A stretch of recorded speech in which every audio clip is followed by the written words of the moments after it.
ప్రజలు తెలుసుకోవాల్సింది అత్యంత ఉన్నతమైన ప్రమాణాలతో హెరిటేజ్ రన్ అవుతున్న కంపెనీ. మోస్ట్ రీసెంట్లీ భువనేశ్వర్ గారికి ఇన్స్టిట్యూట్ ఆఫ్ డైరెక్టర్స్ దగ్గర నుంచి గోల్డెన్ పీకాక్ రావటం కూడా మనం చూసాం.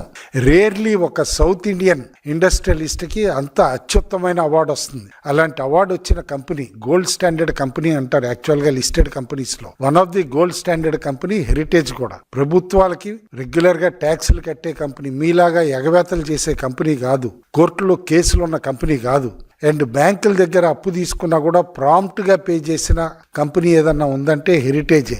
రైతులకి ఎవరి దగ్గర నుంచి అయితే పాలు సేకరిస్తుందో అందరికీ ప్రాంప్ట్ పేమెంట్ ఇచ్చి జీరో జ్యూస్ ఉన్న కంపెనీ ఏదయ్యా అంటే హెరిటేజే. కాబట్టి అండ్ లిస్టెడ్ కంపెనీ మదుపర్లకి ఎంత ఆస్తి క్రియేట్ చేసిందో అందరికీ తెలుసు. హెరిటేజ్లో ఇన్వెస్ట్ చేసిన వాళ్ళకి 20 సంవత్సరాల క్రితం పెట్టిన వాళ్ళకి కూడా ఇవాళ వరకు చూస్తే కాంపౌండెడ్ రిటర్న్, నేను అనేది చక్రవడ్డీ చొప్పున కూడా సంవత్సరానికి 20-25% రిటర్న్ వచ్చింది. అంటే ఎంత సంపాదించి పెట్టింది ఆ కంపెనీ, వాళ్ళ ఇన్వెస్టర్స్ కూడా అనేది ఆలోచించాలి. ఇన్ని ఇష్యూస్ ఇట్లా ఉంటే ఇలాంటి అబద్ధాలు రచించి వార్త ప్రచురించడం చాలా బాధాకరం. ఇగ్నోర్ చేయమంటాను, వార్నింగ్ కూడా ఇస్తున్నాను. ముందు నుయ్యి వెనక గొయ్యి అన్నారు, అది కాదు. ముందు మీ అలమారాలో స్కెలిటన్స్ ఎన్ని ఉన్నాయో చూసుకోండి. ఆ స్కెలిటన్స్ అన్ని ఇప్పుడు బయట పడతానే ఉంటాయి. ఇంకా ముందు ఇంకా చాలా ముందుకు వస్తాయి.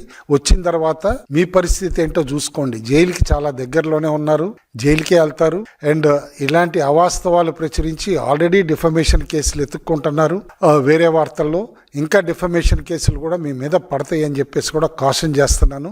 కాబట్టి ఈవెన్ ఎవరైతే వ్యూవర్స్ ఉన్నారో అండ్ ఎవరైతే న్యూస్ పేపర్స్ చదువుతారో వాళ్ళందరూ కూడా ఈ వార్తల వాస్తవాలు ఎంత అబద్ధాలు ఎంత కూడా ఆలోచించమంటాను, చూడమని చెప్పేసి అని అంటాను. టోటల్లీ అబద్ధాల ఆర్టికల్ అనమాట, అబద్ధాలతో కూడిన ఆర్టికల్. కాబట్టి టోటల్లీ ఇగ్నోర్ చేయమంటాను. ఇలాంటి ఆర్టికల్ ప్రచురించినందుకు కాషన్ కూడా చేస్తున్నా, సాక్షిని మరీ కాషన్ చేస్తున్నాం.